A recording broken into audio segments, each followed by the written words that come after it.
Welcome, everyone. Welcome back to another episode of Manny Talks Shooting. This is our fifth installment of the podcast, and I greatly appreciate your viewership. Let's get down to it today. I'm very humbled and honored to have a friend of mine, Brain Purkiss, on the show. Brian, how are you doing tonight, sir? I'm doing fantastic. How about yourself? I'm doing peachy. It's been a long, great, fun weekend, and it's been pretty good. Mm-hmm. Well, Brian, I brought you on the show today to get your opinion on some things and topics, and we actually have a very mutual friend. He's another Brian Levy. I talk to him almost daily, and I know you probably do too. So that's how we all met. We met each other via Instagram / the other Brian. It's really odd when I message you. I've got to actually type his last name out because it's really confusing, at least for me. Well, it goes further because for a while there, we would have 3, sometimes 4 Bryans down at our local club matches, all on the same squad. Oh, that'd be really bad. And we I've been on a also squad have with. we have a bunch of Marks, some Mikes, and a handful of others. We did a Steve Anderson class. We had 3 Marks, 2 Mikes, 2 Bryans, and then two. There were only 2 people out of the entire class that had unique names. I don't know what it is about Austin. We just got a bunch of that. That'd be quite interesting after the whole weekend. You probably would start numbering people. We were doing most of the last names for a lot of it. Well, it makes it a little bit easier. Yeah. I bet Steve had a kick out of that, though. Oh yeah, of course. Yeah. I mean, last match I shot, there was 3 Andrews on the squad. That was quite interesting. They all went by something different, but they were on practice score. It was Andrew, Andrew, and Andrew. You're all on deck. I'm like, but we got through it. All right. So, first question for you tonight, Brian, is who is Brain Purkiss, and how did you get into shooting? Either shooting in general or competition shooting. Okay. So I've always kind of had an interest in guns. I'm not like Brian Levy, where I've been shooting since age of 6. I shot guns at a few opportunities here and there throughout my childhood. I always thought they were cool. I always thought they were fun, but for just whatever reason, just never really pursued them. As I got older, I knew I wanted to do concealed carry once I turned 21.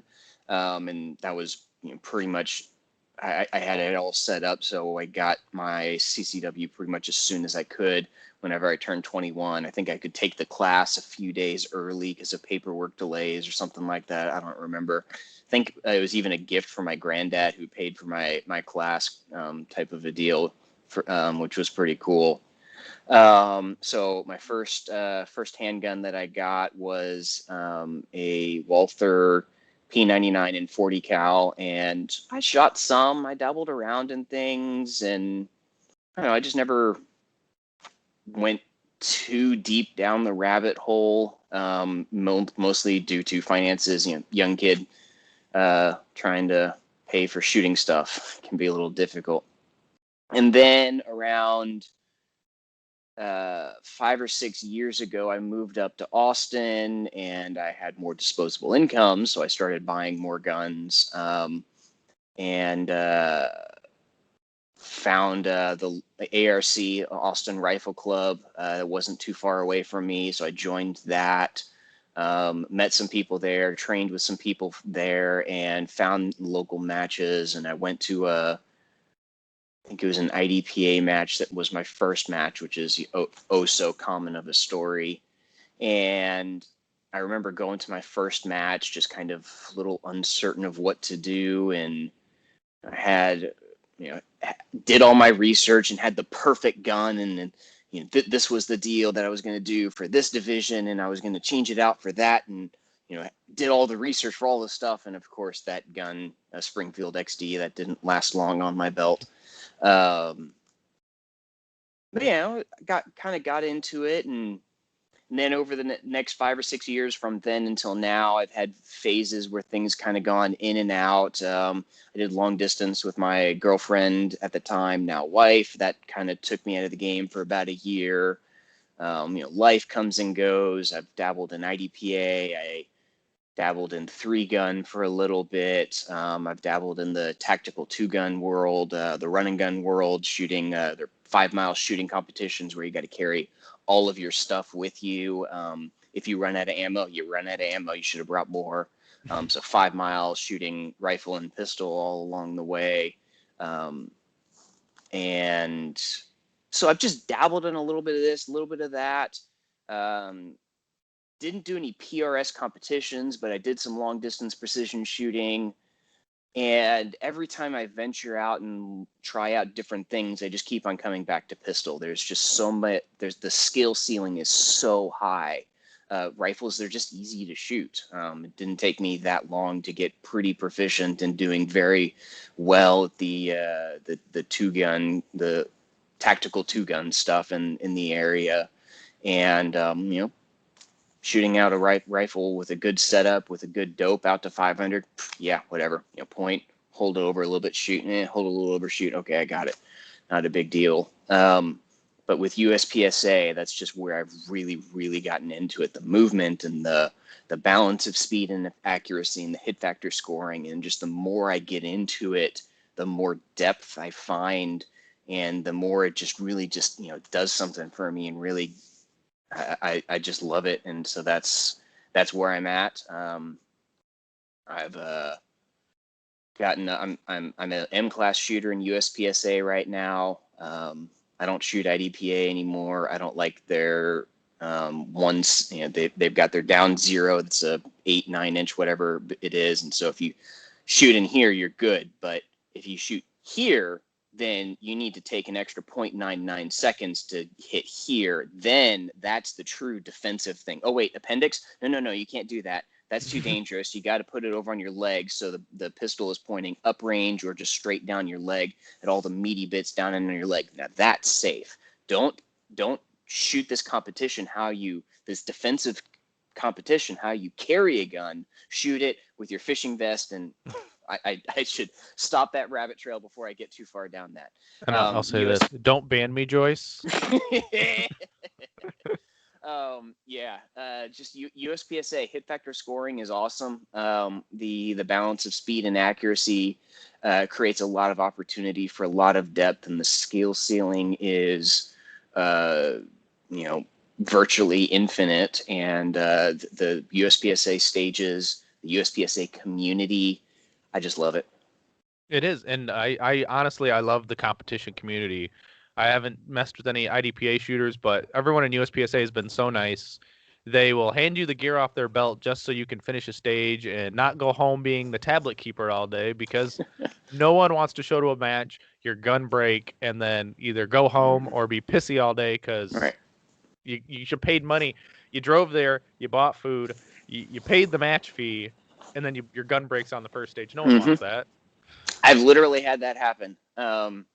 I went to a match and I had worn out the firing pin. I've worn out a whole bunch of parts, most of which I've found out in training and whatnot, and I've got them replaced. But this was the first match that my gun just went click and couldn't do it. And yeah, I had half a dozen people on my squad, use my gun and whatnot.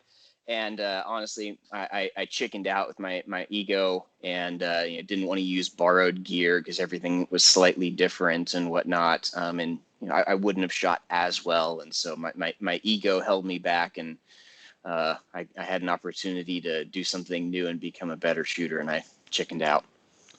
Yeah, and I would be honestly, I'd be intimidated too, especially if you've never touched that gun, and it's usually the gun that's on their hip. And it's like, well, you don't want to go borrow it and go to the safe table with them and be like, let me go dry fire this thing first. But I'm just glad we have people who are kind enough to, even if oh shit, shoot limited with my gun. I don't have any 40 ammo. Yeah, use my bucket. I'm like, right. Okay. It's not my fault if I blow your gun up though. My very first 3-gun match, I went into it, knowing to some extent that I don't know everything all about the gear, and gear's very important in 3-gun, more so than USPSA. And I had a Mossberg pump action shotgun that held 5 rounds, and I had a dump pouch with loose shells in there. That was my setup, and I knew it was awful. I knew I wasn't going to do well at all, but I've had the right idea that the best way for me to learn about all the gear and all of this stuff wasn't to go online. It was to just go up to everybody and hand me their guns. And I remember 2 people on the squad were trying to get me to use their shotguns. And I was a little nervous about them handing me their $2,000 shotgun and running with it. And I appreciated it, but like, no, I came here prepared for this pain. And I will handle your shotgun. I'll learn about your shotgun. We had all sorts of discussions about all the gear and all the carriers and all of the different stuff. And I learned a ton, and I timed out on every single shotgun stage, had an absolute blast, learned a whole bunch. And then I went out and got an FNSLP and went back and completed all of the shotgun stages with the proper semi-auto and whatnot.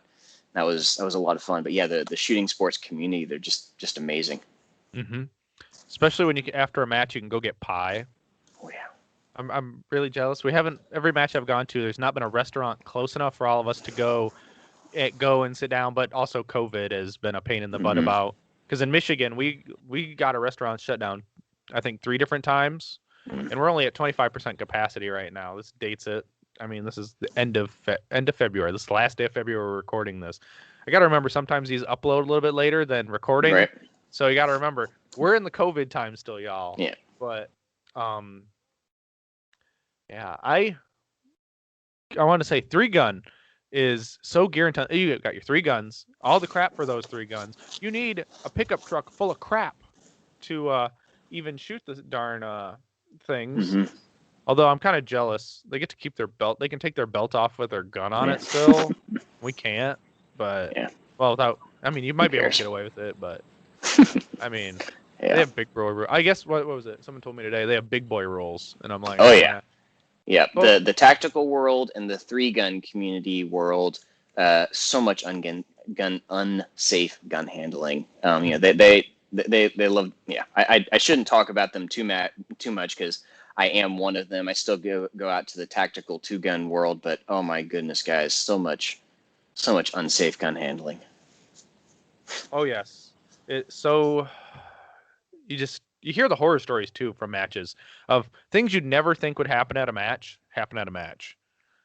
Like, I mean, today I took an RO seminar because I'm taking the RO test, and there was so many horror stories of dropped guns, gun fumbles, you name it, from people. I'm like, how did these things happen? I mean, accidents happen, but more in the story is like, it's just like the weird stuff happens at a match that never happens anywhere. But the crazy thing is, we're safer at the match than we are driving to the match from a statistical standpoint. I don't know. You drive in Austin, there's a lot of cars. Yeah, I think we're statistically more likely to get into a car accident, be injured in the car accident on the way to and from the match than we are to be injured at the match. Mm-hmm. Shooting competitions, well, at least USPSA and maybe IDP are the safest shooting competitions you can go to.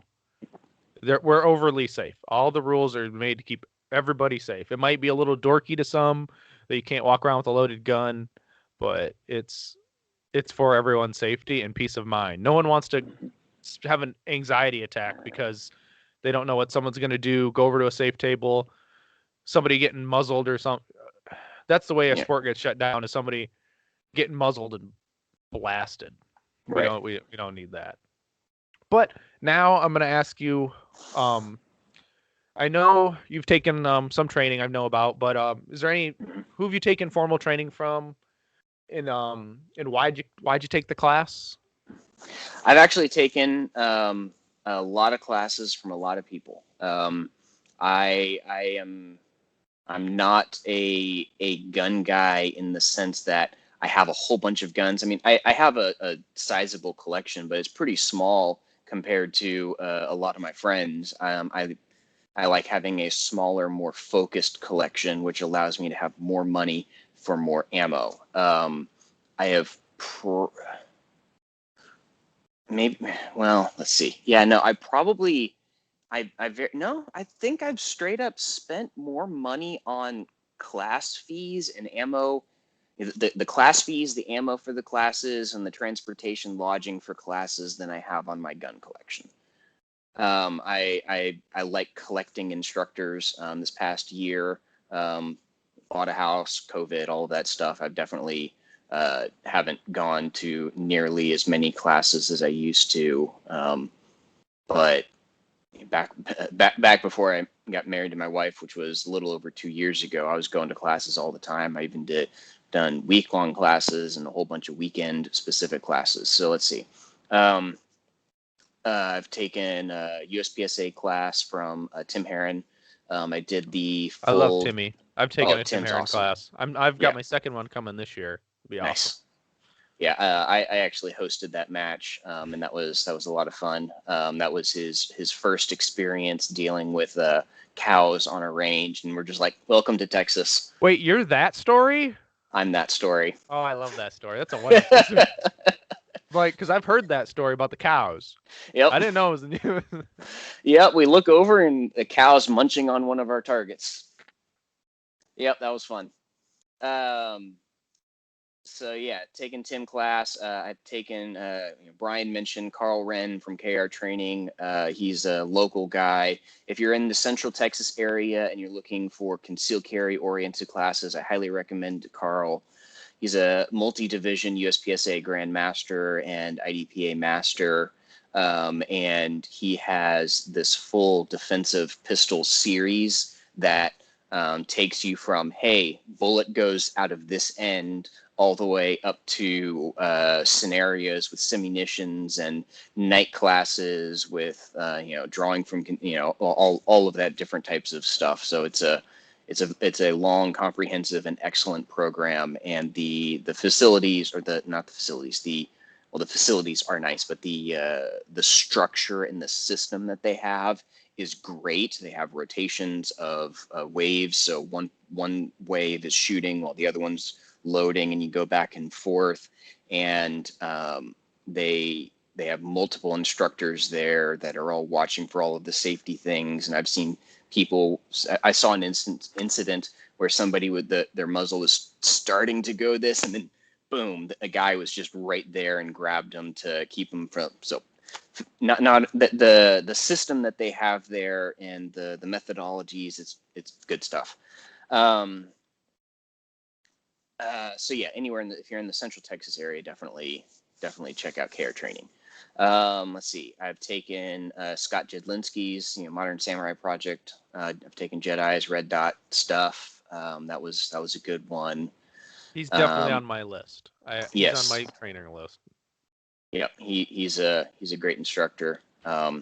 If you're looking for a class to get for concealment purposes, the goal is to get the gun out of its holster and onto target, shooting really fast, really quick. That skill set will cover 99% of all concealed carry defensive gun encounters, and his classes are fantastic for that. I took his Red Dot specific one. So he was going over inside the waistband, outside the waistband, or not inside the waistband, appendix, hip, and retention draw techniques, and then dot related techniques. And so that was good. How close were you on the black belt standards? I was decently close. I missed it. But it was, I took that before I married Megan. So that was over 2 years ago. So, I am interested in retaking his class, and I'm pretty confident I could probably do it now. I've gotten a lot better in the past 2 years. Yeah, and his standards are pretty steep, but they're not. Altogether they make it steep because if you fail one, you fail it all. Right. But if you really milate and break down those skills and those drills, the drills themselves aren't super difficult when you've mastered, being efficient. And that's right. Jedi's about efficiency and proprioception and jujitsu. From what I hear, everyone loves Jedi, and like I said, he's on my short list, but not on the super short list, if you know what I mean. He's in like the 5, but not in the top 3.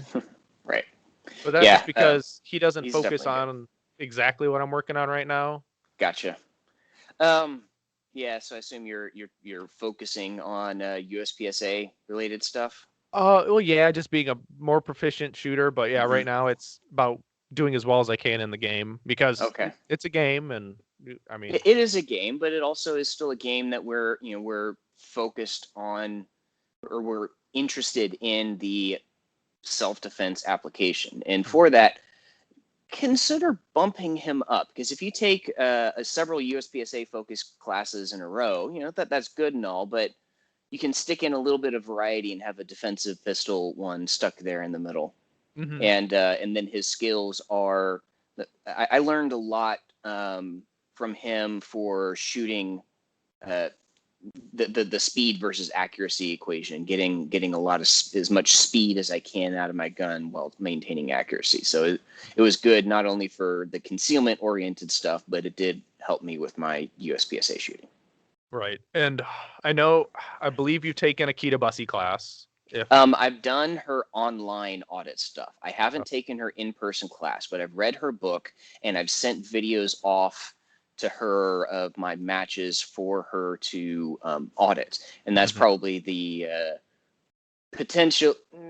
No, never mind. I was about to say that might be the best bang for the buck, but I haven't taken the class, so that's not fair for me to say. And now I'm even disagreeing with my initial thought. But it still is a very, very solid bang for the buck, especially if she's not coming to your area. I have quite a few different movement related skills that I picked up from her, and she's knocked seconds off of my stage times. And I don't remember how much it cost, so I shouldn't say, but I just sent her 3 match videos that I had recorded, and she gave me a rather long, in-depth critique and how to. She didn't say just, oh yeah, and here's the technique that you should have done, but it was and here are drills and methodologies for you to ingrain that Mhm. technique. So it's good stuff. Right. And I know you were supposed to already have had this class, but due to the ice storm of 2021, Hmm. Travis Tomasi got postponed. Yep. And Uh, I think you've taken some online from him as well. yes. My goodness, you know a lot about me. I'm sorry, when we have a common friend, it works wonders. I mean, y'all have been dealing with your ice crap, though. I mean, I would not have want to have. It would Yeah. have been hard to explain to a wife. I'm leaving you with frozen pipes and no power to go shoot for the weekend with Travis Tomasi, the nicest Yeah. man in USPSA. Yeah, yeah. That, and not only would we have been, leaving our wives home, we would have had to somehow get there through ice roads, and a lot of people up north. It's like it's just snow and ice. That your guys are wusses for not being able to deal with it. Like when I lived in San Antonio, we had we had a storm where everything froze over, and San Antonio has 3 snow related vehicles. We just don't have the equipment, we don't have the tires, the city, we don't have the infrastructure, we're just not prepared for it. Hmm. So we'd have to drive there on unprepared roads, and then we would have been there when it would have been in the teens. And even if you're up north, shooting in the teens is not that great, and we're paying a premium fee for a small class with a world champion, and we want the best instruction that we can get. And we're definitely going to be somewhat limited when they're there, trying to stay warm. I mean, So, I live in the frozen tundra, and mhm. I don't want to be shooting in the teens. All Like, right. if it's less than 40 degrees, my ass is inside. Like, I mean, y'all make fun of Max Michel wearing gloves when it's 60 degrees or less. I'm kind of with him. My hands need to stay Mhm. toasty, and like these things Oh need to be yeah, pliable. Like, yeah, if I'm shivering, there's a problem. I mean, I right. layer up, but if I'm shivering, there's a problem. Yeah. My second match of 2021, it was chilly, and my first stage of the day, I was trying to. My thumb was just not quite working, and it took me a little bit to get the mag to drop. And straight up was because my fingers were cold and not working properly. It makes a difference. So yeah, I went out and bought an electronic hand warmer, and anytime it's below 60 degrees, I'm going to be bringing that thing to the match so I can get my fingers all nice and toasty. And for all of you tactical people, I am one of you. I know what you're thinking. You don't have time to warm up your hands in a real gunfight. Yeah, yeah, you're right. But this is a game. Hmm. Well, just like the guys throwing the hot packs in their magwells to keep their guns warm. I'm even tempted to do it on a polymer gun. Just keep it warm. Right? I mean, I don't think it'll melt the plastic, but Oh yeah, no, it'll that'd sure be be fun. nice to keep it warm. Right. But since I just saw your pistol, what is your EDC? Like, what's your gun? Um, well, so this is my CZ-P10F. This is what I compete with. I've got a mill job from Cajun Gunworks.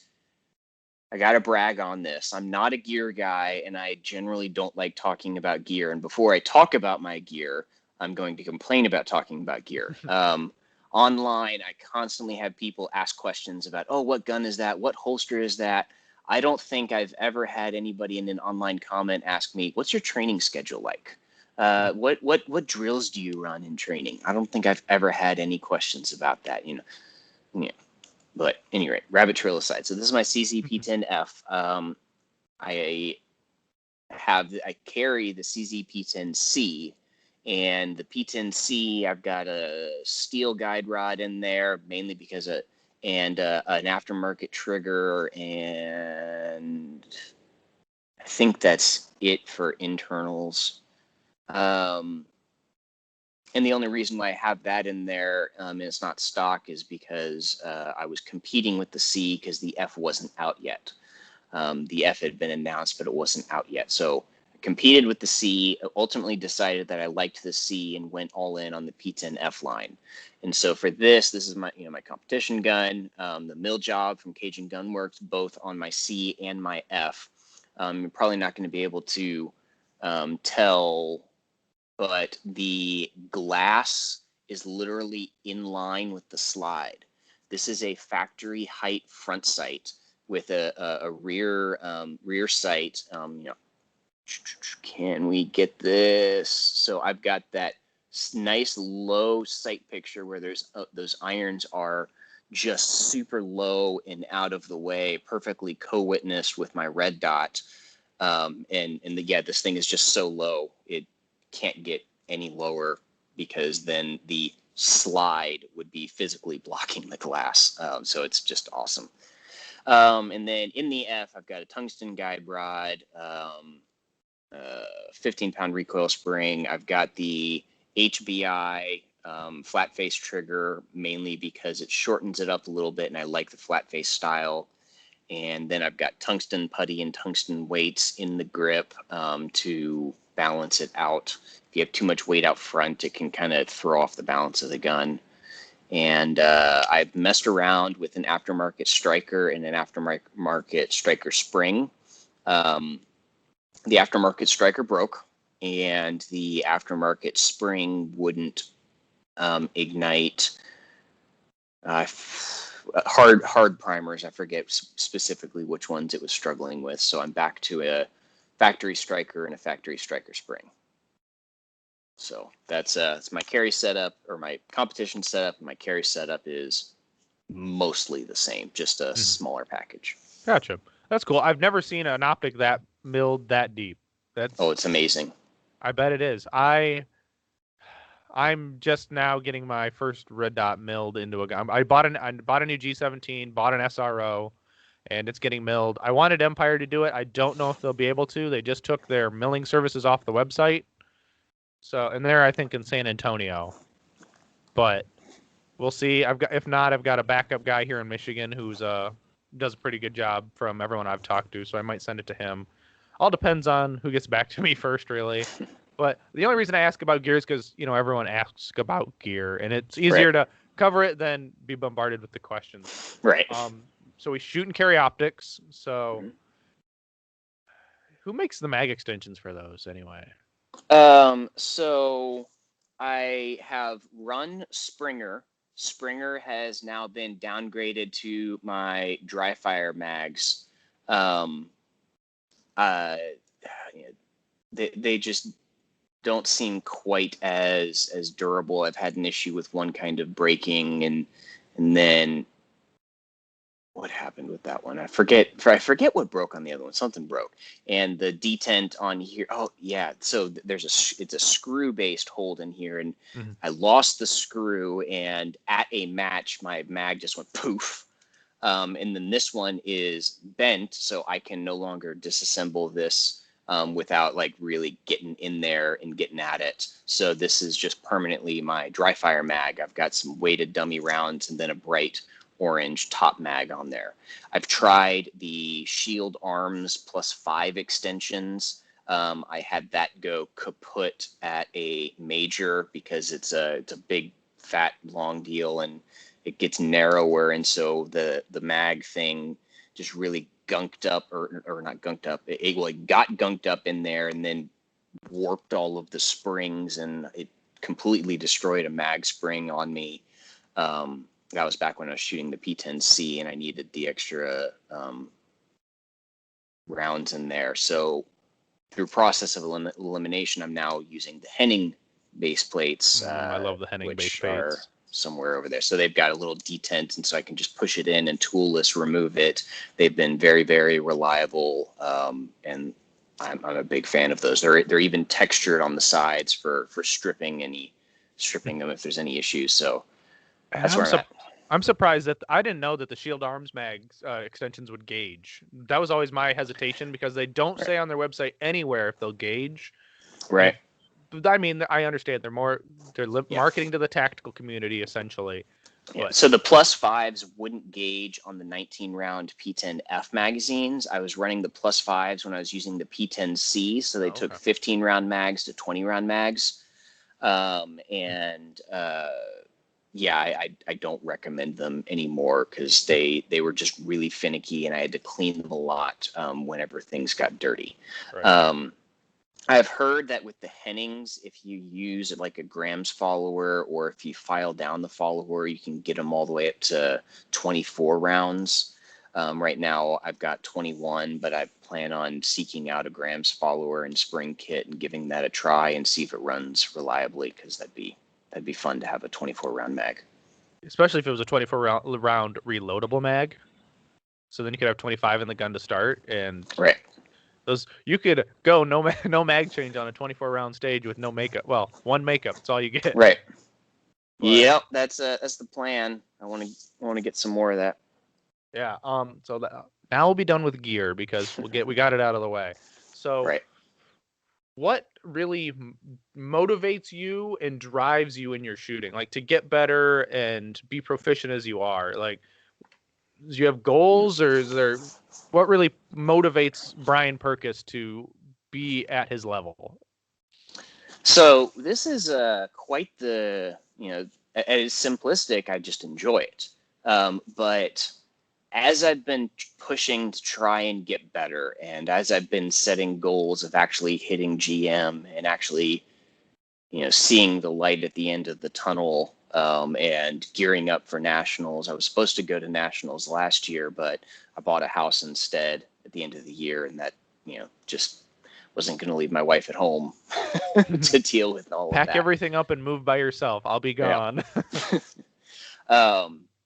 And so I'm gearing up for nationals this year, and so I've had taken a class from Steve Anderson, so I've had lots of mental game talks, and I actually hosted the class with him, so I got to hang out with him and talk with him a little bit more than some of my classmates. And so I've had a lot of conversations with him about the mental side of things, and in order to actually train, which I keep a log, a time clock to track my training hours, mostly as an accountability tool. I've trained 200, 300 hours in a year between matches, classes, and at-home dry fire, not including reading and other studying. You need good motivation to devote that much time and money into your hobby. Quick side note: not everybody needs to be as excessive as I am. If you just want to carry and go to matches to practice with your carry gun, and you'll practice maybe 15 minutes a week or something like that, go for it. You do you. You can still get pretty far in the sport and get really good. And 15 minutes a day, 30 minutes a week, 2 matches a year. I mean, any level of that, if you put in a little bit of effort, the skill bar of being better than random gangbanger, that's a pretty low bar to get past. The caveat is we're self-defenders. We're always reacting to something. So that means every bit of skill that we go better and better and better gives us more of an advantage whenever we're reacting, because we're coming at it at the situation from a deficit. So rabbit trail aside, I do those a lot. Then I've just been thinking a lot on that. I've read the Attainment book from Troy Basham. It's a phenomenal book. I've read With Winning in Mind from Lanny Basham.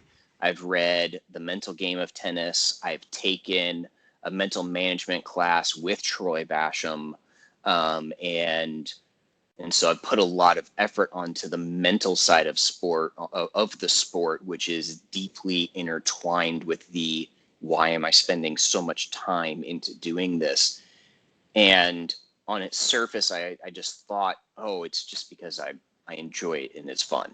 And I talked about that high skill ceiling.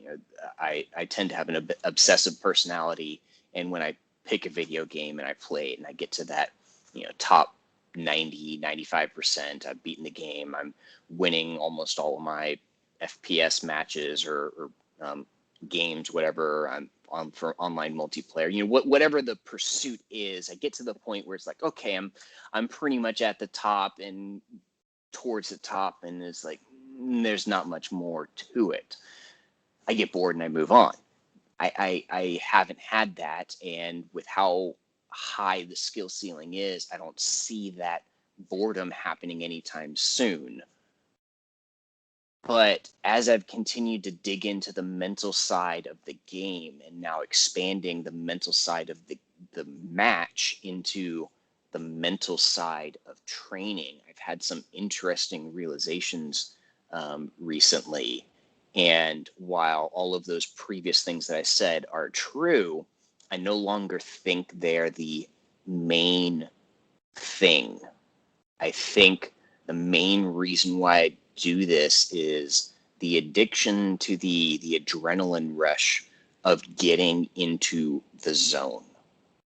When you have that moment, when you shoot a stage and you are just along for the ride, and your body is just shooting everything and running through everything, and you're just observing it as it happens, and letting your subconscious mind take full control and push your body to the top high-end level of your skill ceiling. And then you get to the end, and it's such a rush. And so I think, while there are many reasons, that the pursuit of that feeling is my main reason. And so with all of the Steve Anderson, with the Troy Basham stuff, and even some of my conversations that I've had with Tomasi, I've been learning on how do you do that, because that's how you get into your top end skill level. That's how you shoot at your best. That's how you let your subconscious take over and your conscious mind get out of the way.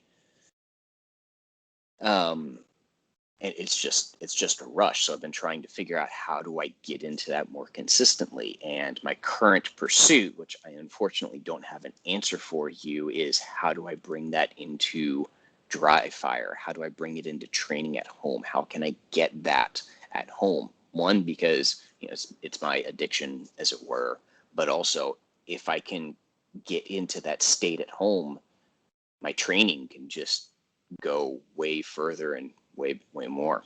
And I know the question that all of the tactical people are going to be asking is like, how does this help with your defensive stuff? Well, letting your subconscious skill take over is 100% directly applicable to self-defense, because if the shooting of the gun, I don't have to think about it. All I have to think about is, who is the bad guy? Where is the bad guy? Are there other bad guys? Shoot the bad guys and just point the gun at the bad guys, and the rest just happens.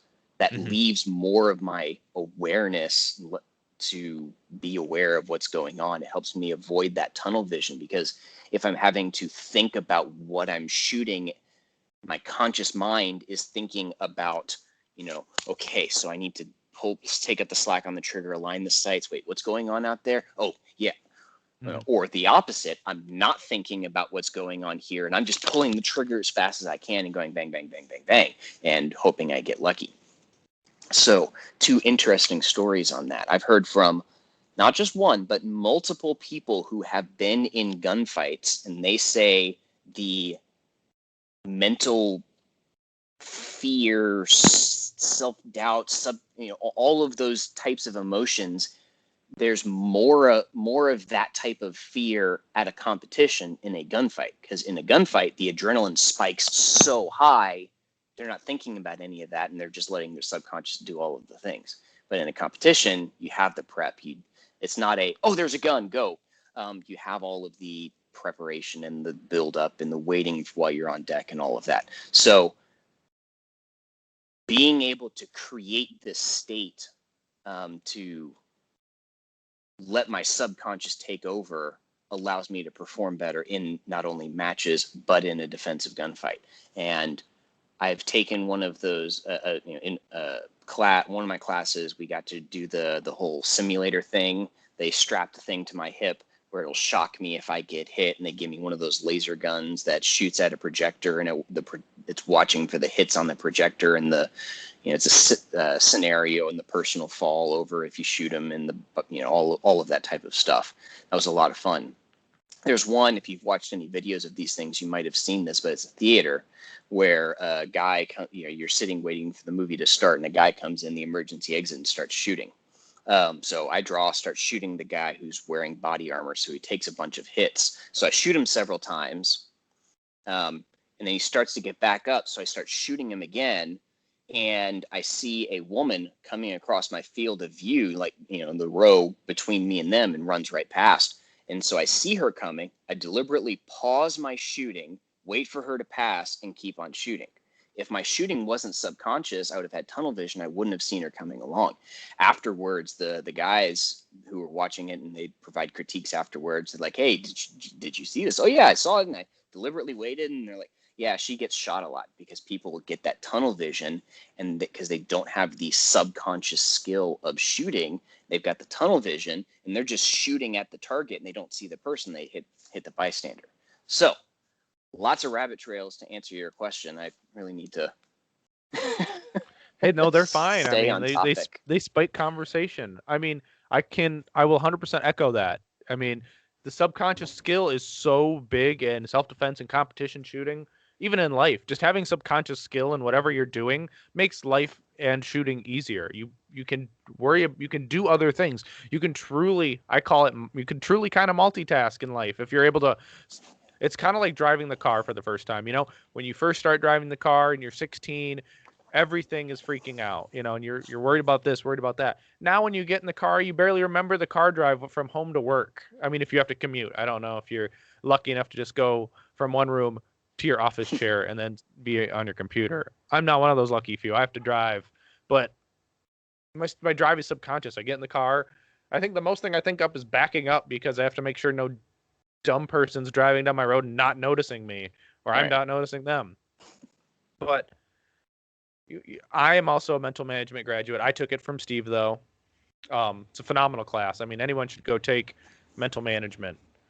I mean, reading with winning in mind is a good $17, but it's not enough to understand the mental game and truly get 100% out of the mental side of the game and your life. I mean, honestly, I think taking mental management has helped my life more than just my shoot. It's like absolutely. It's like it makes you a better person. I want to say it makes me a better person, so I'd assume it'd make anyone else a better person. And it's like you can't beat it. It's now I'm assuming you do the performance journal. If you took the mental management program with Troy, I'm assuming you do the journal. Yes. My journal has had a few different adaptations along the way, and so it's not the exact format that he uses. But yes, I do the journal for training and matches. Mm-hmm. I'm still waiting on my journal to arrive, unfortunately. So, I mean, I've printed out a couple pages and done some journal entries, but I'm like, I don't want this giant binder of pages. I'm just gonna wait for my journal to show up because it's so handy just to be able to take the journal with you and I'm going to the range. It's going in the range bag, Right. or I'm going to a match. I'm gonna write in it before I leave the match because I want to. It's all fresh. Mm-hmm. That's my problem of printing it out when I do it and then doing it later is like, well, I'm not in the moment. I'm not in the zen. And some people say the mental side and the self-image is a bunch of self-talk and you're lying to yourself. But I think Travis, I listened to him in a podcast with the Power Factor show or the Hit Factor show with Jared Fox and them. It's kind of like you got to lie to yourself till you make it. And that's how he won the world championship. Right. And how many world champions does it take for you to be convinced that what they are doing is making a difference? You only need one. I mean, Max, everyone at the top level is working on the mental game. Travis is very in tune with the mental game, at least publicly in tune. I mean, I know Max probably is, but it's something he probably keeps close to the chest because that's how he's undefeated in carry optics. No one's been able to dethrone him. I want to say in 2021, this year, Jason Bradley can become in form if he shoots again in carry optics. I got my buddy Jay Beal going for a national title. I mean, he shocked everybody. First nationals and coming in 5th in carry optics. It's pretty impressive. But if you saw everyone like second through the top, it was fractions and half of points and half a percent going. I mean, everybody to like the top 50 was that way. It was just the scores were ridiculously pretty close. Right. From each other. You see it time and time again when people are shooting on the line and they're shooting a stage and like, God damn it, and then they keep on shooting. They're slowing themselves down. They're yelling out in frustration so their buddies know, oh, this isn't like me, but it keeps happening to you. Go watch any of the top shooters. Even when they make mistakes, they're never doing any of those types of frustrations. They never yell out in frustration and this never happens during a stage. It's never after a stage where they're all stomping around and getting all frustrated. They have control over the mental side of things, which not only is great for at matches, it is exactly the type of skill set you would need in a defensive scenario. It's the type of skill set of controlling your emotion that you need in the professional work environment, your interpersonal relationships. The more I train, like what you were saying earlier, the more it makes me a better person because I am able to take all of these training techniques and apply them to becoming better at everything, pretty much. And I've only seen, I think, one small clip of JJ being really frustrated. I think it was at the North Texas Open in 2020 on the first stage, and his gun just went down. Like, every round was a rack, bang, rack, bang. It's kind of what you get when you test a prototype gun, but he handled it pretty well. I think I don't know if he won Open or he came in second. I was at that match. He did get second, but it's absolutely because of that stage. When you mess around with it, he would have won. Yeah, if that stage could have been thrown out for any reason, he would have won. He would have been happy. Yep. Yes. Now, from what I've seen, your name is locked back on Instagram. Yep. Now, on Facebook, and I've got lockback.com, although I haven't done much with that for a while. I dabbled in instruction and selling stuff online, and I put a hold on that, and so I post on Instagram and Facebook mostly, just match videos and stuff. So Locked Back was kind of like a training group, or I got my NRA instruction, and I've taught a few classes, pistol classes and 2-gun classes, and I very much enjoy teaching. I love teaching. last Tuesday or a Tuesday ago, I went to a local indoor USPSA club match that was a for beginners. It was like, please don't sign up if you're classified. We want to bring in all of the unclassified people and get more people into the shooting sport. And I reached out to them and said, hey, you need help. And they brought me in.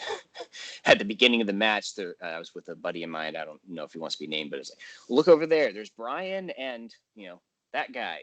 They're really good. They're M-class shooters in production and carry optics. Pay attention to them, which was quite the mental game test. But I specifically went there to teach them and answer their questions, and so that was the gig. Go talk to them and ask them questions, and I love it.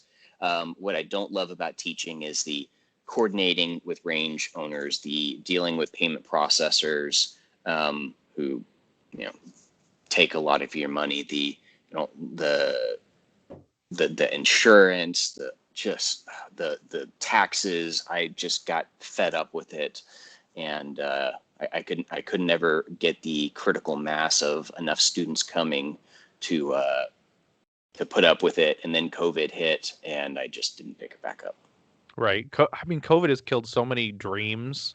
It's quite sad. I mean, like, it stopped my shooting career from starting as early as I wanted to, because I was going to I signed up for my first match, and COVID hit. So the range shut down because they're like, we don't know how to handle this. So I'm like, okay. And then I took my class with Tim Herron in June. Then ammo was gone. And so you couldn't go shoot matches because ammo was gone. And I ordered my press as soon as COVID hit. So I'm like, I have some components, but it wasn't fully built, so I couldn't make it yet. No, I think I was still waiting on projectiles still. But eventually I was able to load my own ammo. I started in September, and I would say you've got that passion and drive, just love the sport. I call it the rage to master, because I've got this it's this burning, gut-wrenching passion of, like, I don't want to put my gun down. I want to keep like, even Steve says it. It's like, just touch your you love to touch your gun, and it's like, that's what I've got. I've got this rage to master. It's goal, not focus, but I've got my goals set up. It's not like truly getting rid of the worry of results out of my brain was hard at first.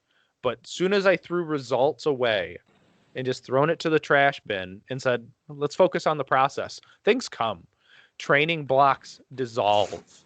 It's like someone says you're supposed to do this drill in an XYZ time. I don't care. I'm going to go as fast as I can. If I can get it, I get it. And it's like, and if I don't, I'll analyze what happened, correct it, and we'll probably go for it again. And I think you might agree or disagree, but if you not worry about obtaining results and you worry about the steps to getting to your results, you'll most likely get to them. Very much so. Being results focused is ultimately being ego focused. You're more concerned about, can I, beat my friends? Can I, show off to this girl? Which it's always hilarious to see some, military guy, we're near military stuff. Brian's talked about this, but it's funny to see these military guys that you can just see the ego dripping from them, and they've got some girl in tow, and then they just get their ass handed to them. By the gynecologist, no less. Right. Yeah. And it's because they were result focused. They weren't there to shoot. They were there to win, and they failed horribly. Those are the types of people that come out to matches. They think they're good. They don't know what truly good is, and they bottom of the pack in the results, and they don't come back because the result was what they wanted. They wanted the cake without having to bake it. Baking the cake is the process. It's what you have to do in order to get the reward. And if you want to hit the top of the sports, you have to find a way to enjoy training.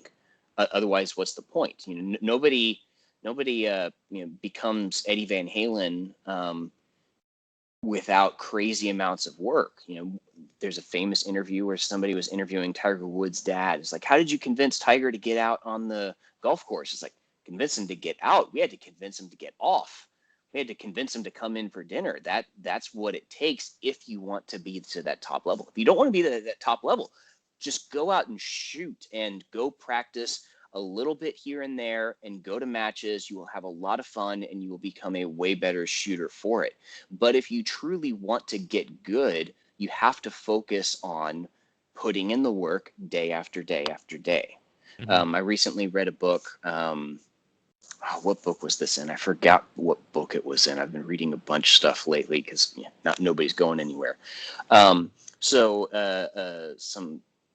people did a study and they were comparing lots of top musicians and athletes and things along those lines. And they were trying to figure out what is the recipe for success. Does talent just make people succeed? And what they found is, while there were some people who got to a higher skill level really quick, if you want to call that talent, then go for it. But nobody got to the top just by coasting through. No musician is just kind of like yeah, okay, I've played a little bit, a month ago, and let me go, keep up with the greats.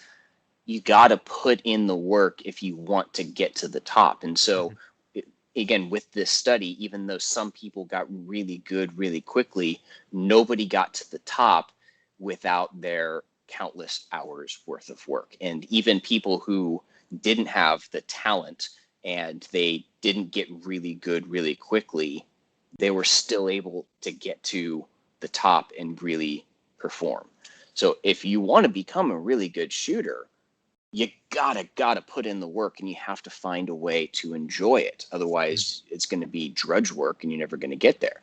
And honestly, dry fire has crazy amounts of depth to it. I mean, you know Jay, and he does all sorts of stuff. Dry fire is a lot of fun. Dry fire is so much more than just draw, click, draw, click. You can do everything. You can do all of the movement. You can set up stages. I mean, if you look behind me, you can see my targets. And if you're listening to audio, I've just got this wall of targets all around.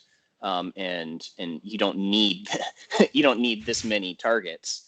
But you can do a lot with 3 or 6 USPSA targets stuck up on the wall, and you can do entire stages. And you can have a lot of fun for free in the comfort of your own home.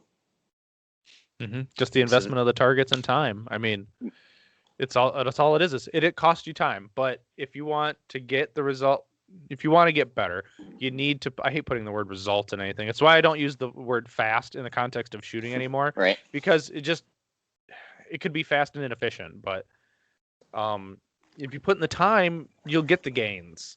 And dry fire doesn't always need to be sexy. The best work is not sexy.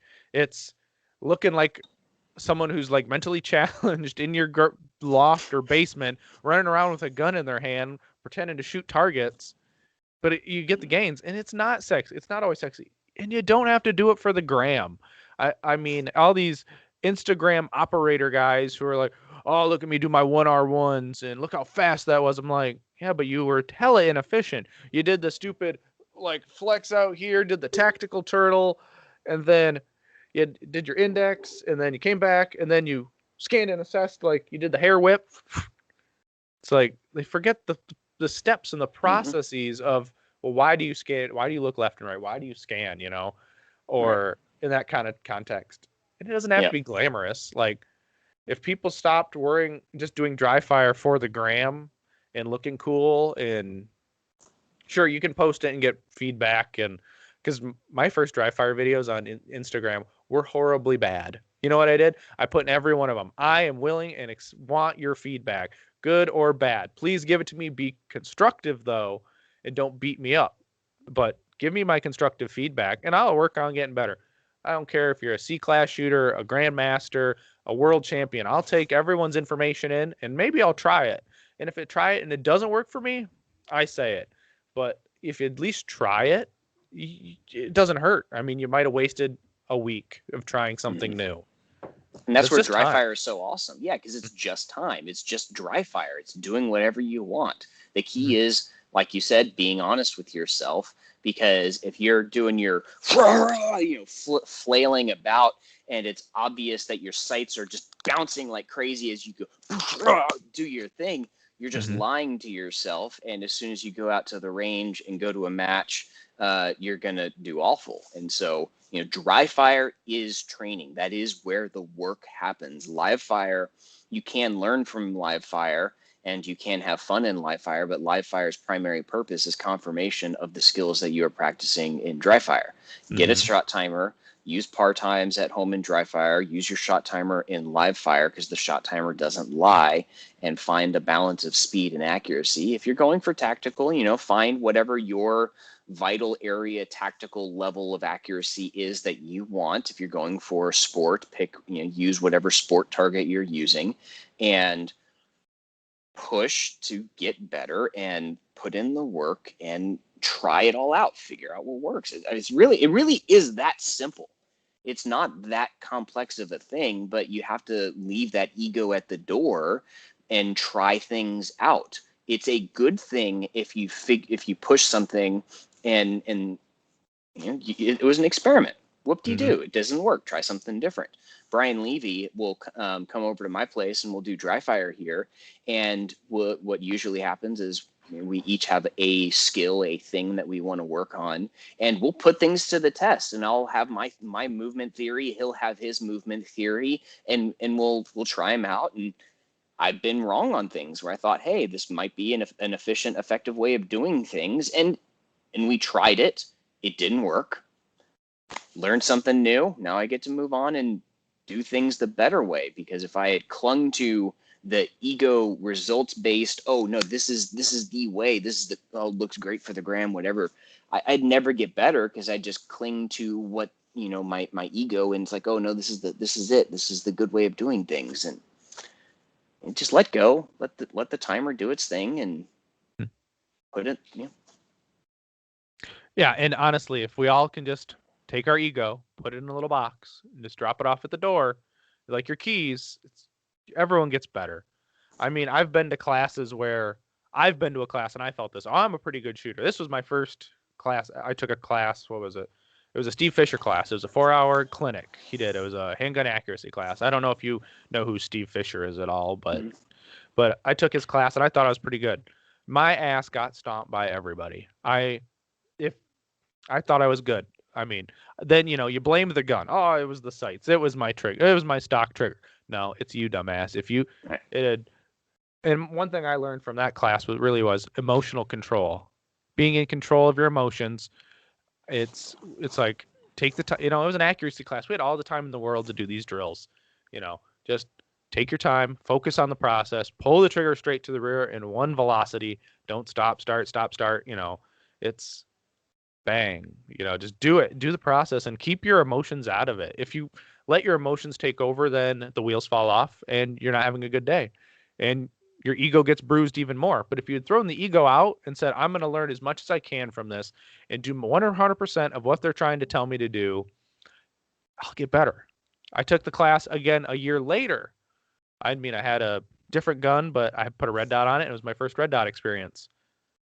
I remembered, have emotional control. And I don't know how many times we round circled in those 4 hours, but I'm saying I had emotional control. I didn't let my emotions get better at me. I did the process. I did it. I followed my sights. I did the steps. And a lot of people on the second time made my mistakes that I made in the first time.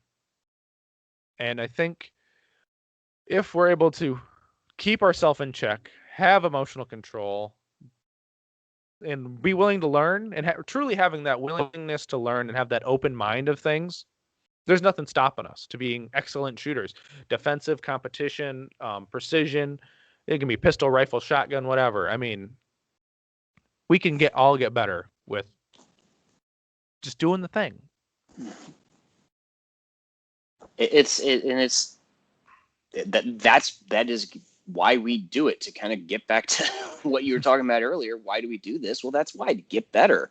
Mm-hmm. And I have some specifics of that peak, that Everest that I want to get to, some performance related goals, but it's still, I want to get better so I can achieve the zone more often. I want to get better so I can get to Grandmaster. We're all in this, so in the pursuit of getting better.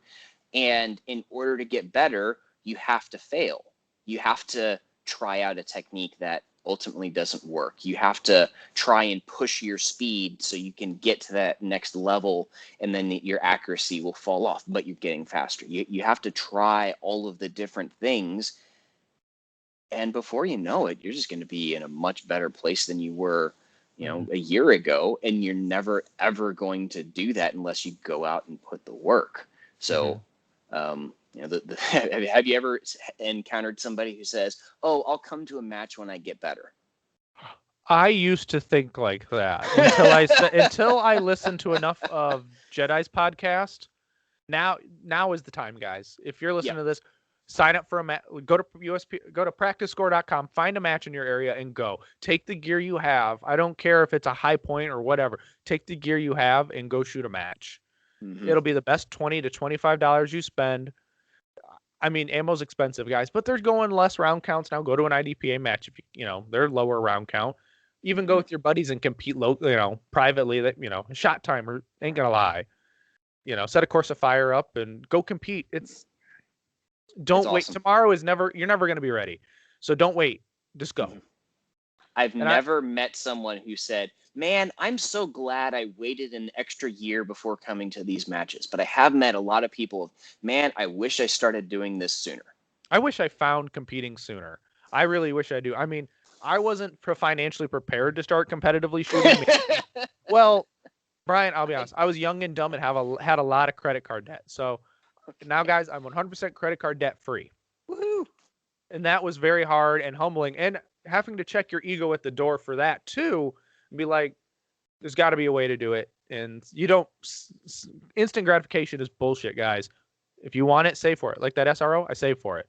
I just bought a new gun. I saved for it. I mean, it took a while, but they're mine. I paid for them with cash. Cash is king. If you want to take a class, take cash or write a check for, that's good for cash, because everyone doesn't like processing fees. Right. And I'm glad I waited just because of the financial burden, so I can play the sport like I want. It's not like, oh, I can shoot this match, but I won't be able to shoot any other match this year. This year is an exception because of ammunition, primers, and COVID. Hitting us all last year is like, there ain't nothing out there. You can't buy it unless you're willing to pay an arm and a leg and a kidney for it. So, but don't wait. Get out there and go. You can hit me up, DM me. I will find a match in your area and send it to you on Practice Score. Just go. It's fun. And if you have any questions, you need any gear, you're a little concerned about it, reach out to the match director. And most match directors have spare gear, or they'll find an experienced shooter to pair up with you. And the most popular person at any match is the person who's like, this is my first match. I'm here to learn. Everybody loves those guys. They never get made fun of. They're all just, everybody's jumping all over themselves to help them out. It's awesome. Love this. They might be a little Hawkeye-ish over you just because it is your first match, but that's because they want to make sure everybody stays safe. Number one in shooting in general and using guns is safety. Like I said earlier, it might look a little silly. It might be a little convoluted, but we all want to go home with the same amount of bullet holes we had in us. None. Unless some freak accident. I mean, I know it's not bullet hole related, but Pop's Quest. He's got a nub for like his middle finger on his left hand. He works in wood cabinetry, so he cut his finger. I'm assuming saw a blade incident at one point in his life. But anyway, there's that. And what else? Now let's get away from that just a little bit. I think we've harped on that one a lot. But it's so it's honestly so important. Big time. If that's all I can get across in doing these podcasts with people is get out there and go, I'm 100% okay. I don't care if I have one listener, but long as that listener gets the message that we're trying to share with them, I'm fine with that. And I get joy and I have a passion for communicating or talking. My wife hates it because I won't shut the hell up some days. But it's like, or she's like, I don't understand. I took her to a match once to make her understand what we do so that the basement random clicks and beeps made sense to her. So, and she's like, I understand why you like this. Yeah, you going to shoot with me now? I have a spare backup gun now. So now she can actually shoot because her gun Nice. she carries is a 380, and you can't compete with a 380, unfortunately, for score. But here's another question, because recently on the gram, some major person on the gun community posted that trigger control outmatched anything else in the fundamentals, and it bothers me because trigger control is one of the trifecta, I call it. Trigger, grip, and sights. If you don't have sights and you don't have trigger, you don't have grip, you're not going to be able to make accurate shots, especially on target in a fast pace in competition shooting or self-defense. Now, which do you find trigger to be the most important, or out of the three, or what is your play on this? Because I've got my own opinions that I'll share, but I want to get your take. So, at the Tim Herron class, he probably did this for you. What he did is he took his handgun and he took a grip where he had his thumb and his middle finger, and he gripped it lightly, just super light. Kept his sights on target. This is empty. Kept his just this weak grip. And boom, he got, he put a hole directly in the A zone of the head box. So with that, I do agree that trigger is the most important, and sights are the second most important, and then grip being third. And grip isn't needed for accurate shots. Grip is needed for follow-up.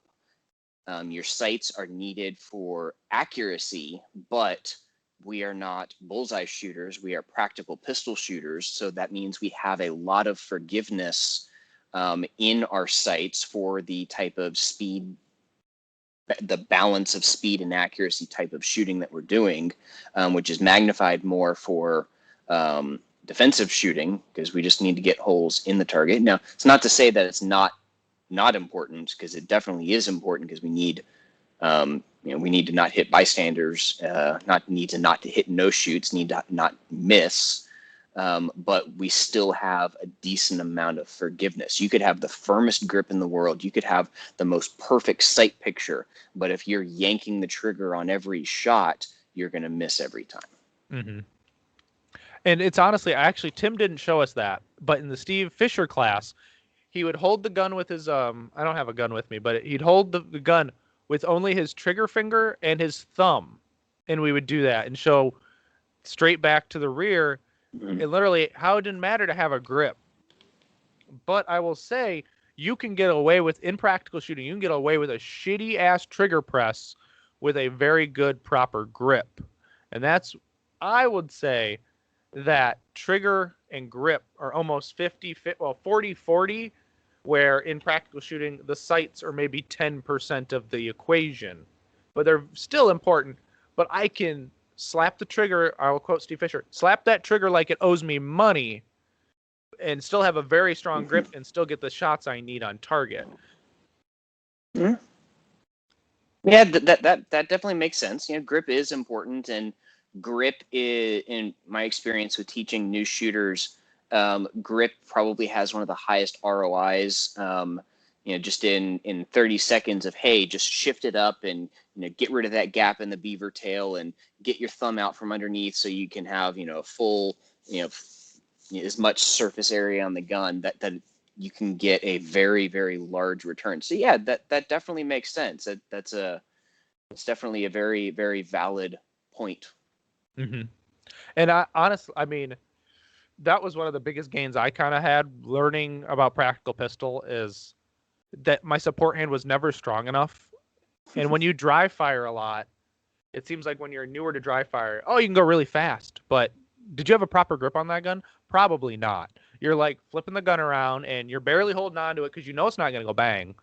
But when if you dry fire properly and have a grip that is strong, like you were actually in a course of fire or doing a standards or on the range, and you want that gun to stay flat, your hands and your wrists and your forearms are going to be tired after dry fire. They're not going to be, I did an hour and a half of dry fire. Well, you obviously didn't do it right, because your hands would not be perfectly fine after an hour and a half of dry fire properly, unless Not you're not very calloused yeah, not when you're starting out.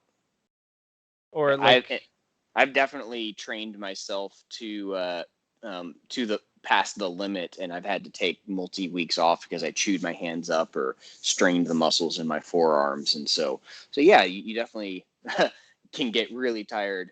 I mean, I'm usually sweating by the end of a dry fire session because you're working your muscles hard. I've actually just started developing tennis elbow because I hit dry Mm, fire so hard. yeah, Uh, you gotta nip that in the bud. yep. Levy gave me sent me links on Amazon to things I need to buy, which need to get here. Amazon's been really weird lately, so about being on time and whatnot, or it's just not shipping forever.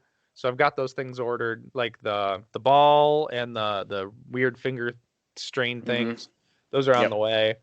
I noticed it. I was going for PRs on dry fire reloads off of after a trigger break.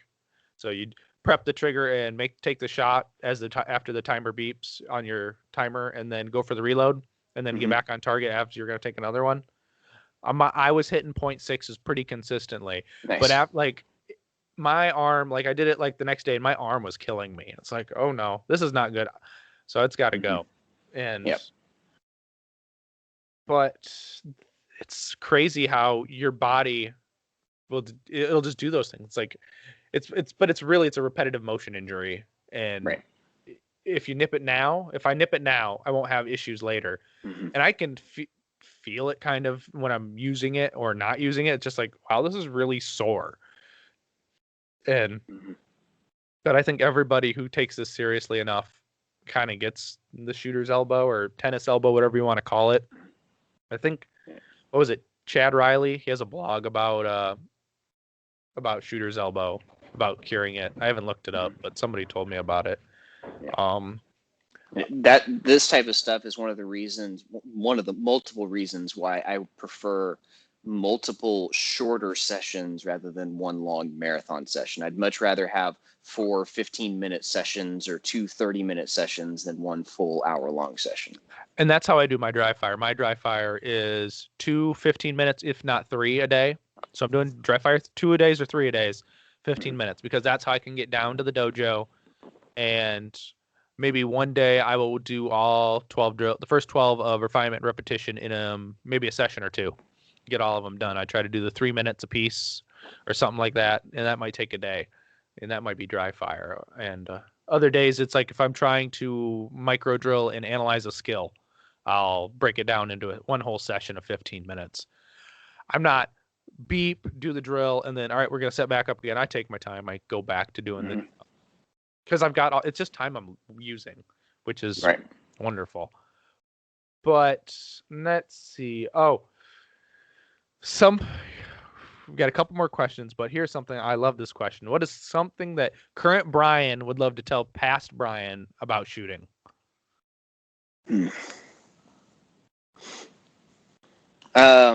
Like Levy, I would have said, take more classes sooner. A lot of people say, "Oh, I'll take a class when I get better." Taking a class is one of the greatest shortcuts. You can learn so much. But I will deviate a little bit from his, or not deviate, expand on his answer a little bit more.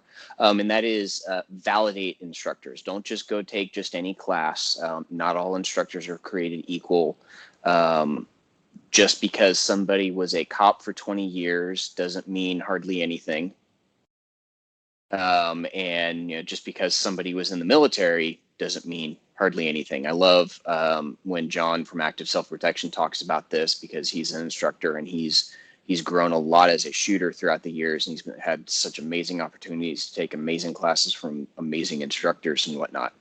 But he loves to give examples of him saying, "Oh, I was, instructor," and people are like, "Oh, were you in the military?" He's like, "Yeah, I was in the military." And, okay, cool. And they leave it at that. And when he was in the military, he worked on reactors in the Navy, on ships. He didn't do anything with guns. Just because somebody is in the military doesn't mean anything.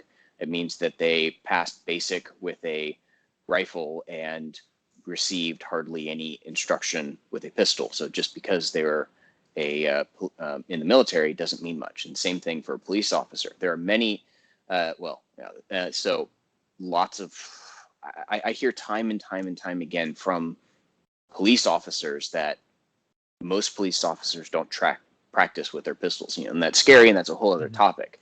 And now, all of that being said, that doesn't necessarily mean because they were in the military or because they were in police that means they're disqualified of being a good instructor.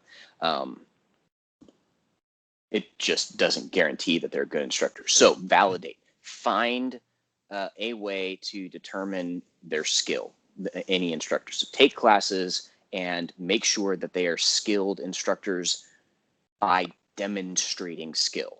Don't list a resume. I've taken classes from people who, I was in the military and I've attended all of these classes and I have all of these certifications. And then I took the class and I outshot them. Straight up, that's happened. Having a long resume doesn't mean anything. Just like if you're hiring somebody for a job.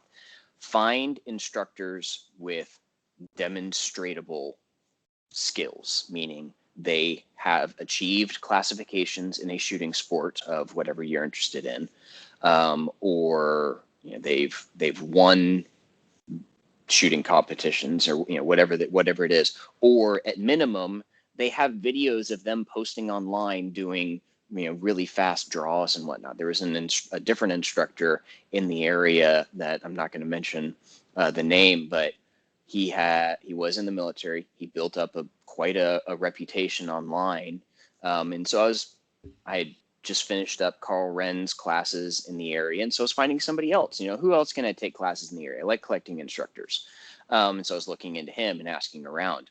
I found some people who took his classes, never saw him shoot, and then just then I started digging in online, and there's lots of videos of him talking about shooting, but I found hardly any videos of him actually shooting. Those types of instructors, avoid them. If you can't find any videos of the instructor demonstrating skill, just don't bother, find somebody else. There's too many good instructors out there who have actual demonstrable skill through classification in shooting competition, or just straight up like Jedi getting out there and just, hey, look, here's this video of me burning it down. Find those guys. Find those instructors. And I learned early on, I took some private instructions from someone locally here who we'd go out to a private session. He might have his carry gun on him, but he wouldn't demonstrate anything. And I learned quickly that you have to vet your people. Just because they're not, they're local to you, you got to vet these people. I mean, this person was, it was before I learned to vet people, but this person was recommended by other local people, and I might share this offline with you in a minute, but you really got to watch what, you got to pay attention. Don't waste your hard-earned money on a session with somebody, even in a class or a private lesson.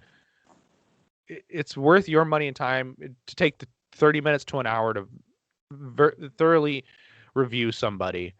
Put their, if they got videos, put them out.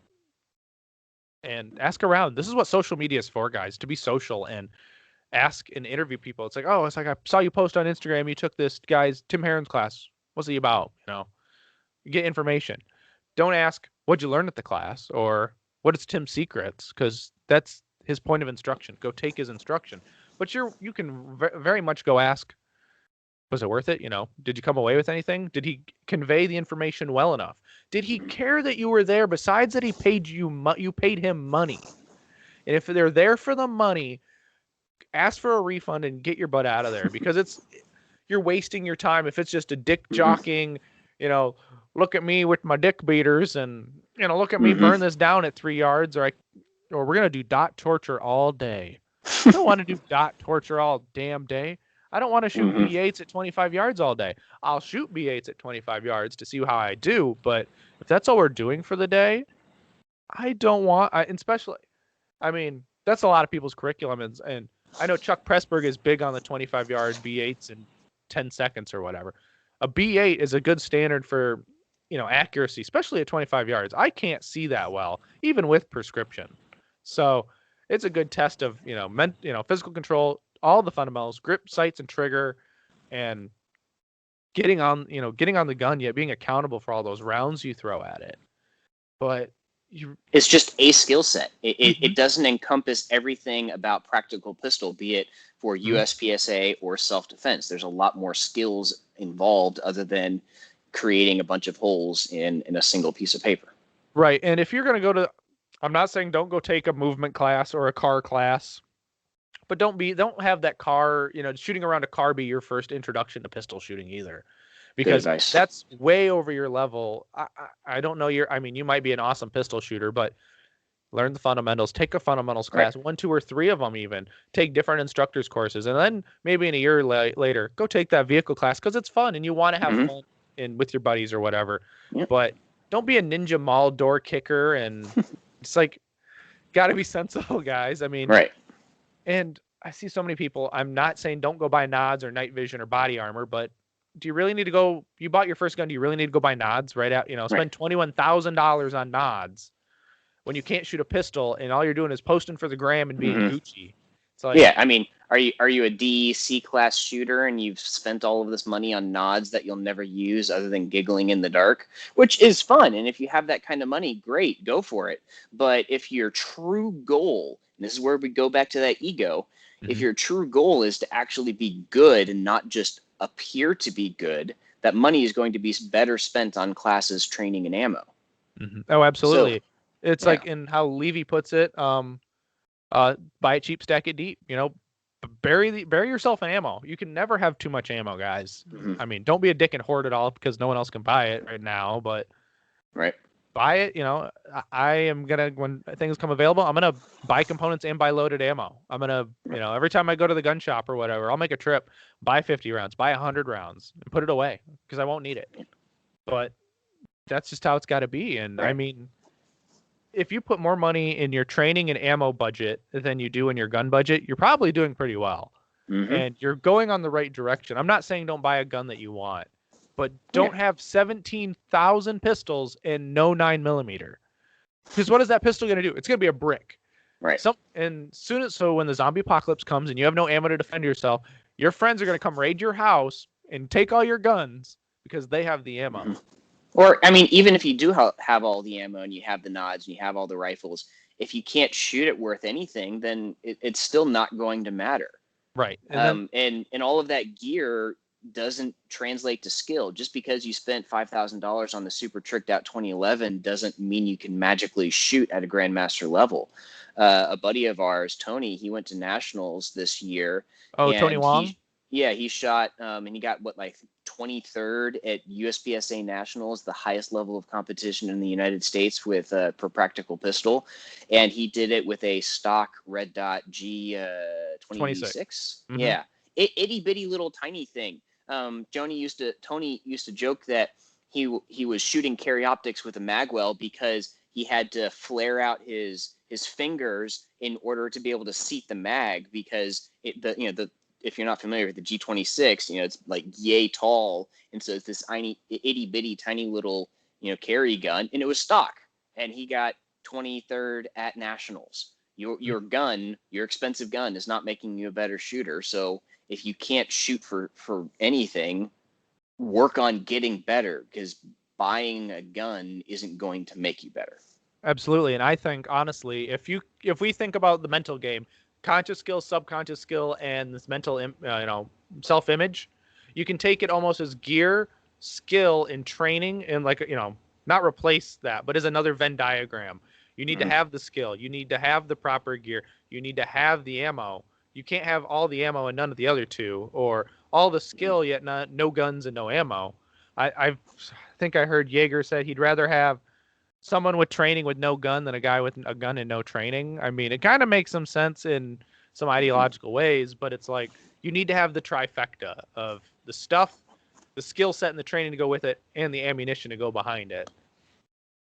But you can learn, like we said about dry fire, you can do so much without firing a single round. I mean, it's all about the confirmation. I mean, the only thing you can't do in dry fire is recoil management because the gun's not going off. Argue that you can't. Because that goes back to the grip that we were talking about. So you're not doing 100% of recoil management. Mhm. That isn't, but you can still practice recoil management, because with a pistol, when I'm trying to control recoil, I'm not like timing the recoil and pushing down. Mhm. My recoil management is a firm grip and just holding it. Mhm. This is my recoil management. I can do this in dry fire. I can't track the dot and get accustomed to the explosion of the gunfire, and all of those other types of things, but I can still practice the most important part of recoil management in dry fire. Oh, absolutely. I totally agree. 100% on that. And there's it's just it's dry fire is important. If any, I'm gonna probably get a tattoo on myself saying dry fire is important, and it'd be a tramp stamp. Damn it, it'd be like, fuck, because and I honestly hate the gear chasers. The guy who's out there, oh, this gun sucks. I can't do better. I gotta go buy me a new gun. I need to get that new hotness. I need that new Sig Legion to be better. I'm gonna say you buy that gun. I'm gonna go put 30 hours in from now until next match or more. I'm just gonna say 30 hours, random number, and I'm gonna beat you with my stock gun because I can, because I put in the work. And you said you couldn't make time to beat me. They might be beating me now, but in a year, in 6 months, in 2 months, I'll be there. I'll be putting in the time and the effort, and putting them to shame because they bought a new Gucci gun and then they got a fiddle fuck with everything. I'm gonna have to put explicit on this one. This will be the first one because I can't stop myself from being explicit because I get so passionate, but it just comes out and it's like, Yeah. I don't need. I shoot a stock gun because one, I can, and I don't. I mean, honestly, in practical pistol shooting, at least in carry optics, I don't feel the trigger. I run the trigger. It doesn't need to be super smooth. It's not a 1911 where it's a half a freaking pound. Yeah, I'm worrying about that. It just goes bang, and you reset and recoil, and you get back on target and throw that next shot. I don't feel a trigger. It's a Glock trigger, and everyone says it's crap. Sure, if I'm going to dry fire it slowly, it's not the greatest. But if I'm practicing at a match pace and I'm doing everything I need to, the trigger is the last thing I'm worrying about, really. How it feels in my finger. Mm-hmm. I'm more worried about following my mental process, following the stage plan, and letting the subconscious go. If I let the subconscious do what it's supposed to do, I don't need to worry about how my trigger feels because it doesn't really matter. You don't need to spend $150 to $500 on a trigger job and a gun to be effective. Sure, if you've got a horrendous trigger, do something about it. And if you like an upgraded fancy trigger, be my guest. I'm not going to stop you. If it makes you feel good and it's your whoopee, go right ahead. I'm going to train through a not so ideal trigger and be fantastic. And I mean, I might get this from Levy a lot, but we share a lot. I think all three of us, if we sat down and talked together in person, we'd be in common on a lot of things. And people, put your egos aside. Use the gear you have. Don't play that gear game. If you want, I don't care. But it's not going to make you better. If you just, this month is the Legion. This month is a Sig Sauer. This one's the whatever. I don't care. It's just, you're not getting any better by switching all these guns, but. Very much so. Rant aside, it drives. I go off on that. Yeah. But let's see. Yeah, all that effort. I've been there and I've done it where you're putting in all the research and you're reading all of the division rules and you're looking at all of the metrics and all of the things to find the perfect gun for the perfect division. I've been there and I've seen people do it. And you get there and you see somebody's gun, you're like, ooh, what's that?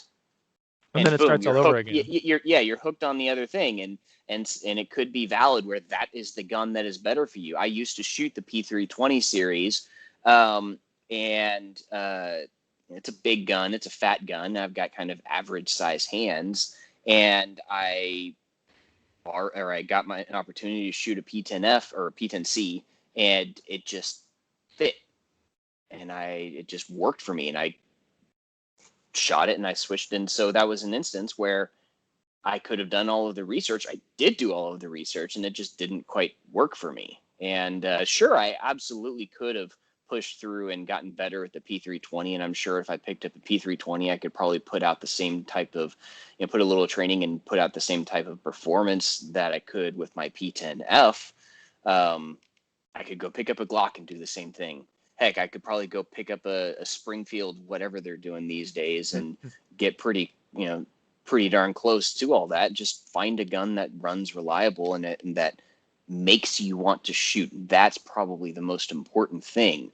If it's a gun that, if you Cerakote it to make it look cool, because every time you pick it up and like, oh yeah, this is what I want to practice with. The hot and fuzzies with it. Yeah, it gives you the tinglies. I mean, yeah, that matters, and go for it. And there's nothing wrong with a giggle gun.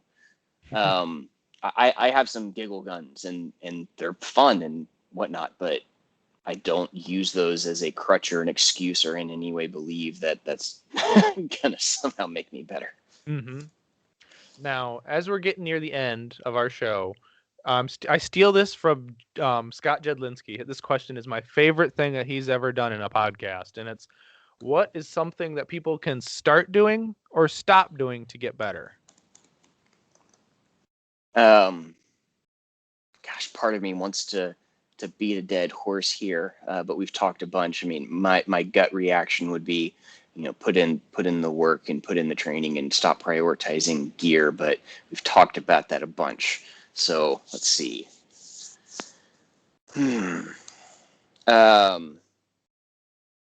People need to stop saying that dry fire is boring.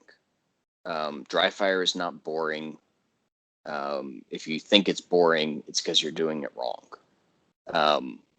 No musician, says, oh, practicing at home is boring. I'd much rather be on a concert at a stage, wailing away. No pro athlete says, oh, I don't like doing drills. Drills are boring. I'd much rather be playing an actual game of basketball. While there is more of an adrenaline rush of being on the stage, of being at a match, or being in a game or whatever, that doesn't mean that practice is boring or bad. Bad practice is boring. Mm-hmm. The recipe that works for me is there's a I kick myself. I always forget what this term is. There's an actual established term for it, but it's a type of training that gets you iterating through all of a bunch of different skills. The concept is it's block learning versus something else, and I'm really kicking myself that I forgot this name. It'd be easier, but at any rate, what a lot of people do is they'll pick a drill and they'll do it for 30 minutes, and then they'll say it's boring. Well, yeah, because you did the same thing for 30 minutes. What you want to do in your training is you want to get variety in there. I would much rather spend just a few minutes on each drill and run a rotation all the way through. Even if it means I spend 30 minutes on a single drill, if I take the 30 minutes and break it up into 2-minute segments, not only is it going to keep things more engaging, but it is actually going to be, it's a scientifically proven way of practicing. There's been a few different studies on these types of things, and one of the easiest ones is they did a study with baseball where they had batters try and hit curveballs all day for one practice session, and fastballs all day, whenever. And then they pitted against people who rotated through the different types of pitches. And what they found is if you sit there and practice against curveballs, you get really good at curveballs. And then the next day, you get really good at fastballs. Then your curveballs kind of dips down. And so after, I think it was a month, the people that kept the rotation up were substantially better in all of the areas. So what that means is if there's a new skill that you are learning, taking a singular focus for a block of time on that single skill is a great way to get better. And that is an encouraged method of practice. It is a scientifically backed method of practice. But you then need to make sure to intersplice and vary and get practicing all of the other things. So when I practice, I have a warm-up drill set that I've created and I've honed myself, and I've worked with some shooters in the area to get to this point. It's inspired by Steve Anderson's drills, but I've got it just changed up a little bit. And then what I do is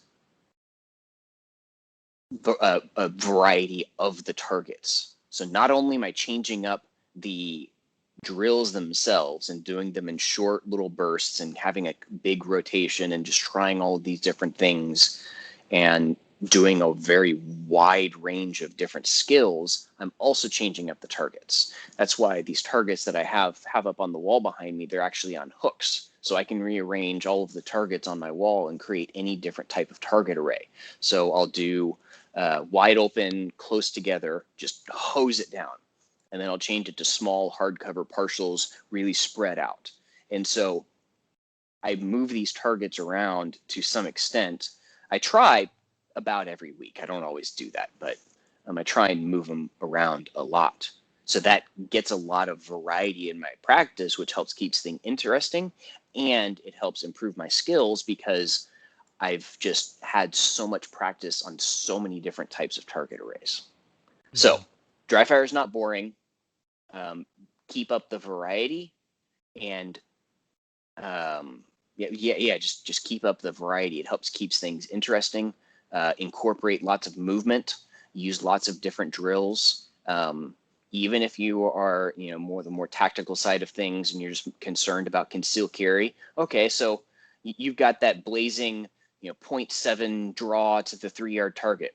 What's your draw to a 20-yard target? Oh, most self-defense situations are 3 yards. Okay, most are, not all. So what's your draw to a far target? What's your Jack Wilson, that guy that stopped the church shooter? What's the distance between you and the end of the aisle at the grocery store? Where if you're in the middle of the aisle and somebody appears right there, that's not 3 yards, and you can't make it 3 yards. So what's your draw to that? Okay, so what's your draw to running in that direction? How fast can you draw that? Mm-hmm. Change up the variety. Exactly. If you can't make it boring, you got to mix up the right. And you beat me to it because most people don't realize, like, the lane of Walmart is like 75 yards. Like, if you're at one end, the other, it's like, I know a few instructors who have taken rangefinders to Walmart and Meijer, or we have Meijer in Michigan, but any grocery store or whatever, they're long aisles. You might have to engage some. I mean, you hopefully can PID what's going on. I mean, and that's a whole nother story about positive identification and knowing your threats and being accountable for all your rounds. But we don't live in this bullshit of 3 yards, 3 seconds, 3 yards, 3 seconds, 3 rounds garbage. Right.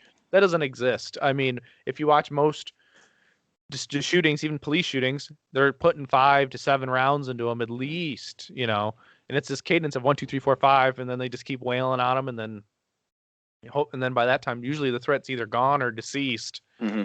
And because that motion of 3 yards is just so arbitrary. It's like, right, wherever it came from, it needs to go away. If I remember correctly, that original number came from some FBI study that they admitted was not a fully exhaustive study. So it's a reasonable, good rule of thumb, but it's not all inclusive. Yeah, it's not an end all be all. Yeah, and even if so let's say 95% are within 3 yards. Not all of them.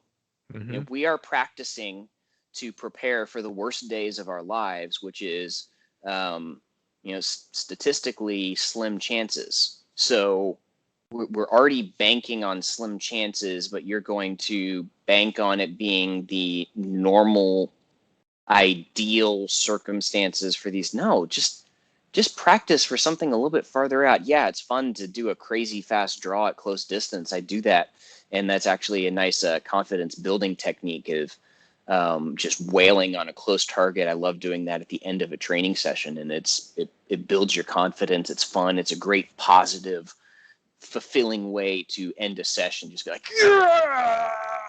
It's a great way to end, but that's not all I do. And you got to prepare for those edge case scenarios because we are preparing for an edge case scenario as it is. Oh, it is, and it's and you'll find like in USPSA stages, the common distance is like 10, 15 yards from any position. If you go shoot a match, you're gonna be prepared. That's if it's 15 yards, it's 3 times the distance. It's 5 times the distance.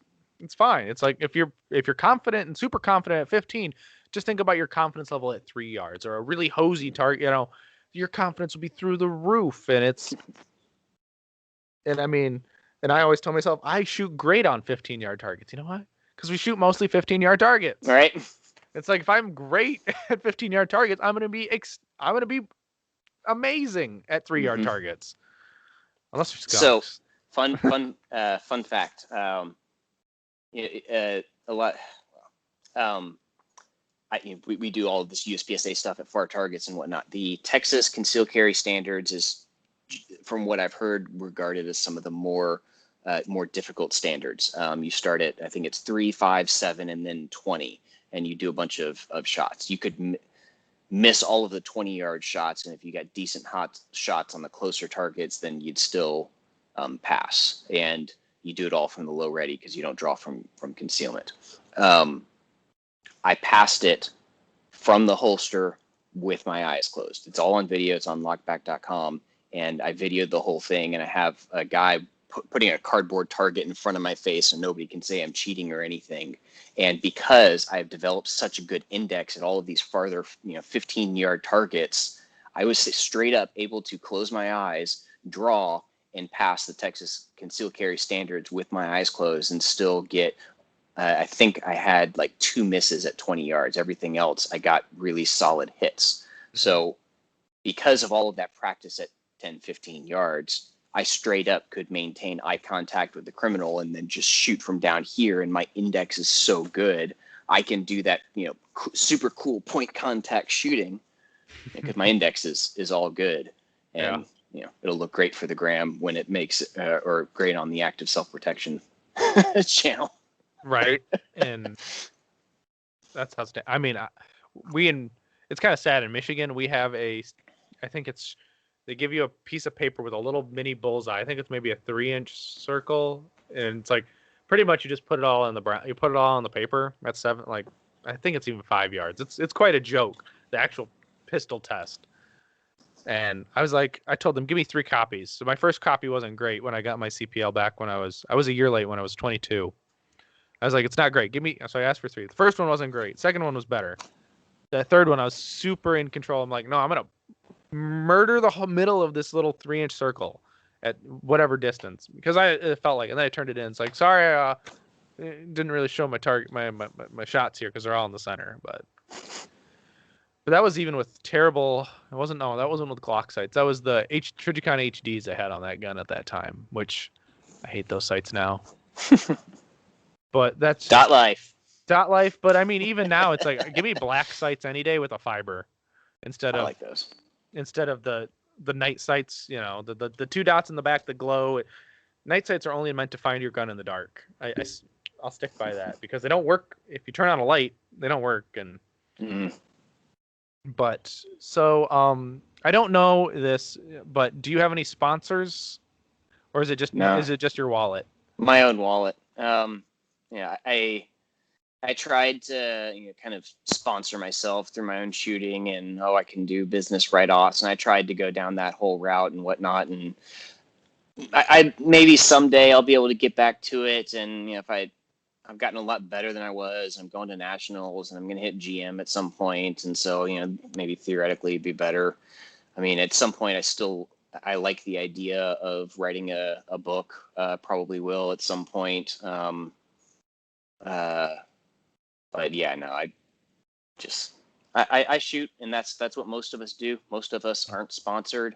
Very, very, very few of us are sponsored. Most of the people that are sponsored get hardly anything from those sponsors, and the amount of people that pay the bills with shooting sports is very, very slim. So if you're going to a match and you see all these sponsored people, ooh, that's a really big deal. It's like, it's probably more likely that they're just wearing some match jersey and they're not actually sponsored, or if they are sponsored, they're not getting that much. Yeah, I mean, I talk to a sponsored shooter today, he pretty much gets some gear, pretty much, and he's repping the brand. I mean, the brand is not a mega mainstream high end brand, but it's still a brand that supports him, that's what it is. Sometimes you're lucky. You might get a match fee covered if it's like the match that they sponsor, so it's already free anyway, but you still got to fly yourself out there or drive there and put yourself in a hotel. Right. And I mean, it still Pretty costs much a lot of money. Yeah, pretty much all of us are just shooting it out of our own wallets and doing it because we absolutely love it. And that's also why we dry fire so much. It is. Now, Brian, we said lockedback.com if they want to see some stuff. Instagram and YouTube.